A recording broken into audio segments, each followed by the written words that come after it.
All right. There's you, the Chariot, in the present. We have the 10 of coins or the 10 of pens. 2 tens coming up there.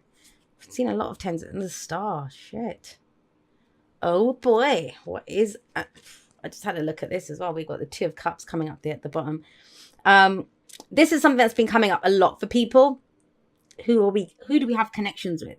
You know, who's on the same page as us? Who's there to love and support us? Who do we love and support?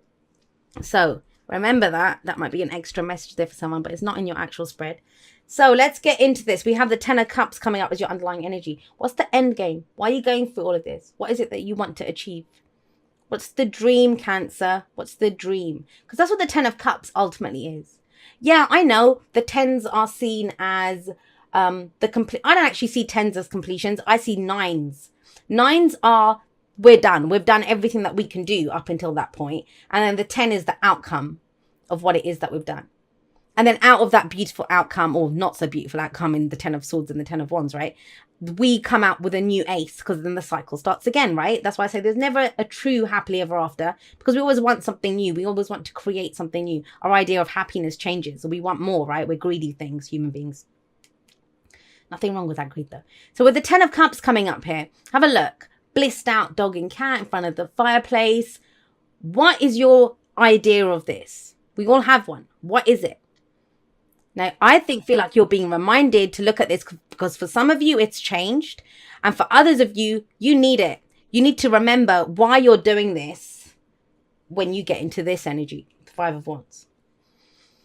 And like I said to you at the beginning, you know, this is at the heart. This is the focus of your, everything revolves around this. So this could be, you know, other people telling them, I get the sense that some of you are going in a different direction. The change of direction coming in here. And this is almost like that, oh shit, what's so-and-so going to say when I tell them that I'm not going to actually be doing that anymore, or I don't actually want to be doing that. Now, this can be other people, like friends, family members, people that we love who come in and tell us that, you know, hey, you probably shouldn't do that, Cancer, because of, you know, they're trying to keep you safe and they're trying to say what's best for you. But number one, never accept unsolicited advice from anyone. I have a big rule against unsolicited advice. It's not necessary, guys. You know, who's to say that you're on the wrong path? Who can come and tell you that you're doing something wrong? If you're about to do something really stupid and silly, most times I let people do it. They'll learn something out of it. Unless it's like a risk to life or, you know, that kind of thing. Then I'm not going to say anything. Why? Because it's not because you don't love them. It's because you don't know what path they're on. Who am I to say that I know what's best for someone? Same here. Who is anyone else to say they know what's best for you? Remember that. Now, so sometimes we don't want to step up to them because they love us, right? They're trying to be nice to us. But I actually did a podcast episode on that. It's called, Who Are You Harming With Your Love? You know, you might be holding someone back. You might be doing whatever. And this feels like that.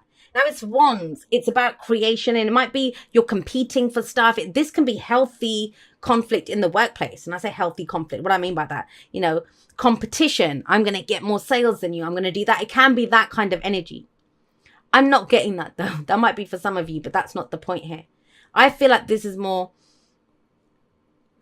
your dreams are on one side, what you've envisioned as your happily ever after. On the other side of this is the 6 of cups, which is happy memories in the past, nostalgia, right? What made you happy in the past. And yet you're conflicted. In the middle, you're conflicted. Either to do with other people or within yourself. But even within yourself, it could be to other people. I don't know what to do. I don't know if I'm ready to get into the fray, if I'm ready to compete for this, or I'm ready to go for this.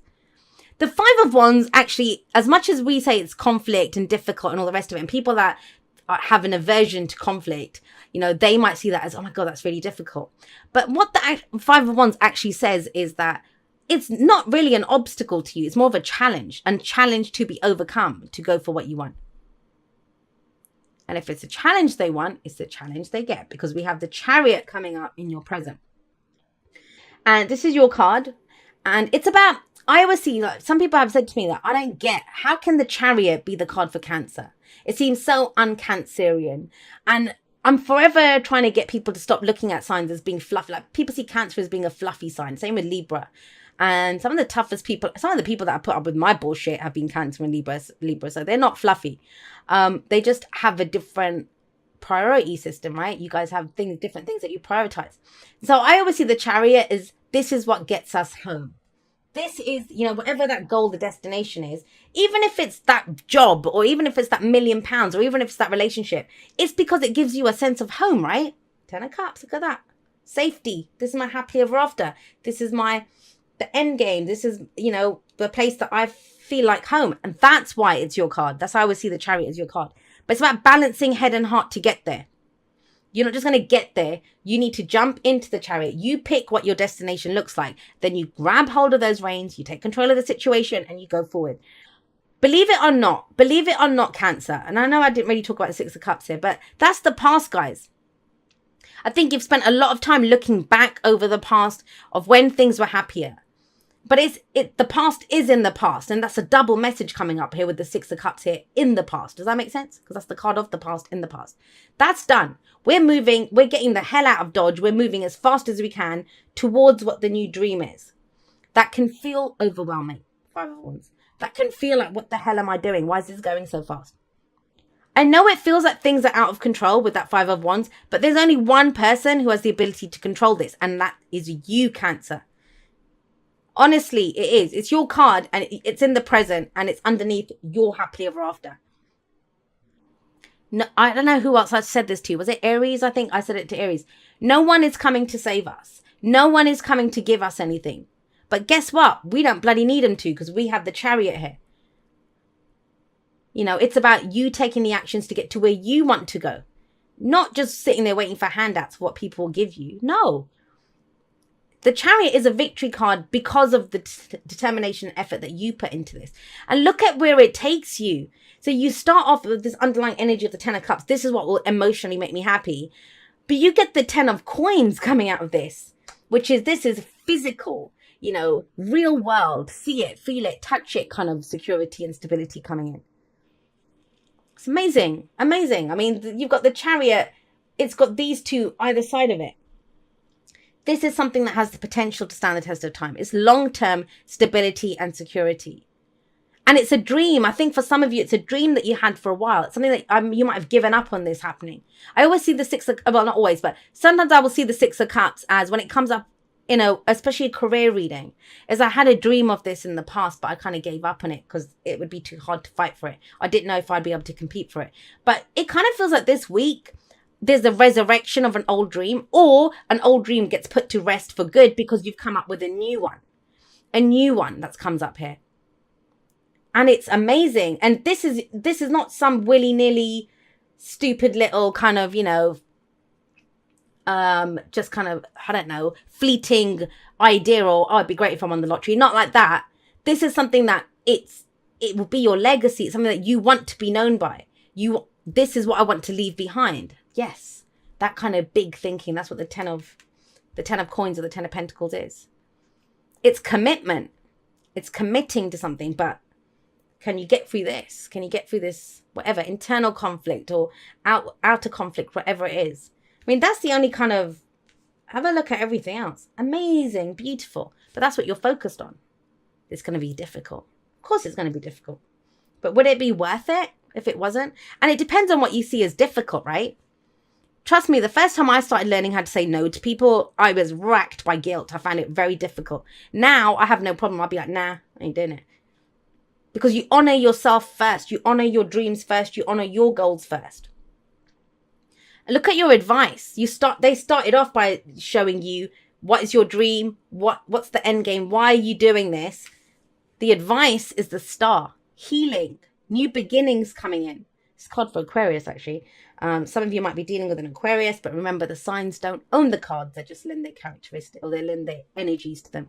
And this is about, you pick your star. You pick your dream. You pick your destination. And once you pick the star, sometimes the downside of the star is, and that's what this might be, is you might think it's childish to go back to that dream, but it isn't. Because sometimes we look at the star and we think it's too far away, I'll never get to it. You have a Chariot that can get you there. You have great energies coming up here, guys. Great energies. And I want you to own it. If you don't want to get into a fight, if you don't want to compete, if you don't want to do that, well, Yeah, but you know, that's the only thing that you're focused on. Is it really going to be that difficult? Do they have your chariot? Do they have the dream? Do they want it as bad as you do? Do they understand what it is that you want? They don't need to. It's your dream. And that's what the star says. You pick the star that is your star, and then you let that guide you. It's the hope that comes from a new beginning. It's the hope. You don't have to look back. This is about looking forward now, moving forward, facing forward, following that star, going to a new destination, starting something new. This really does feel like drawing a line under the past once and for all, and not like judgment. Like, there's nothing brutal here or transformative. It's just, I'm ready to move on. I'm ready to go to something new. But not everyone's going to be on board, but they don't need to be. It's one of those kind of get in or get out the way kind of jobs. Okay, so this is very, all right, interesting card that comes up, especially considering that there's the 10 of Cups and the 10 of Pentacles. So we have this. Physical touch is important. For some of us, nothing is more important than a tender touch. This might include a pat on the back or giving a hug to someone who needs it. So what I immediately thought of when I saw this, especially with the chariot, can be travel. It can actually be travel, moving somewhere, going somewhere. And if you're in a long distance relationship, or, you know, we'll use that as an example. Person makes you happy, you're committed, right? That's your happily ever after. You're willing to do that. Now, the struggle then is that, can I move there? Can I go be somewhere else? Can I do this? Because remember, this is a happily ever after too, but this is physical security and stability. There's something that's been a dream. There's something that's been nostalgia around this. And it's time to get in your chariot and make it a reality. Make it a reality. And it feels like only you can do that. Only you can do that. But yeah, physical touch is important. If we're moving away from that, this can be when there's intimacy issues sometimes. You know, we need a little bit more kind of touch and feel, and not just in the bedroom, but, you know, hugs, that kind of thing. It doesn't have to just be romance as well. We're talking about with friends. Sometimes we need other people around us. We've been spending too much time alone. Let's not fight, right? Let's just go bloody grab a pizza and watch a movie together. It's that kind of energy. Physical touch, right? The physical part of it. Not just being in our emotions, not just being in our thoughts, but physicality. That's why this is so crucial coming up here. Because you start off here with a dream, and this is about the reality of it. And a leg up talks about you've gone as far as you can on your own. And you know what? Both of these cards, they talk about families. It's that family or groups of people that work. Like, family doesn't just have to be blood, right? It doesn't have to be just be blood. There's people that are in my life. We're not related by blood, but they're family. They are as dear to me as my, you know, sisters or whatever.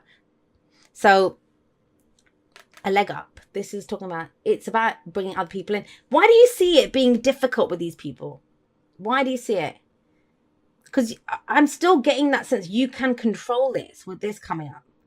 Control, but you balance your head and heart. There's a card actually in Alice the Wonder. I don't know if you know the Oracle deck, Alice the Wonder. Sometimes I pick up energies in other Oracle cards. Yeah, I know, it's weird. But and it says this thing of that, how can you give someone else emotional support or be there emotionally for someone else if you're not grounded yourself, you're not balanced yourself? And I'm kind of getting that. It's almost as if, I don't know if you ever see, I don't know if any of you have ever owned a dog, and I guess I'm thinking that because of him, but if you're very aggressive with a dog, if you kind of get all angry and aggressive, that dog almost, it's like you're feeding the energy of that dog. It will come at you with aggression. But if you're very calm, no matter what that dog's doing, it will calm down too, because it doesn't get anything of you to feed. And I kind of get that sense with you. I don't know why. It's kind of coming in here as well with that. So a leg up. There are people that can help you, but that's where you're hesitant about other people for some reason with that 5 of Wands there. And look, you got fork in the road. Especially with the chariot coming up. That's the whole thing with the chariot. You make both the horses, or you have to control them to go in the same direction. So does your head want to go in one direction? Does your heart want to go in another? You can't do that. If there's a fork in the road, they can't go in separate directions. You're not going to end up anywhere. You'll rip the chariot in half. So it's about being on the same page, but about making a decision. And I want you to own it. If you're at the fork in the road and you can't decide which way to go, or you don't want to take control of the chariot or whatever, that's fine. That's a valid choice too, but own it. Own it. I see too many people that get that kind of energy and they don't pick. And then they say, oh, nothing ever happened. And it's like, well, hang on a second. You were at a fork in the road. I didn't know which one to pick. I didn't want to go the wrong way. But that was still a choice to not make a decision, right?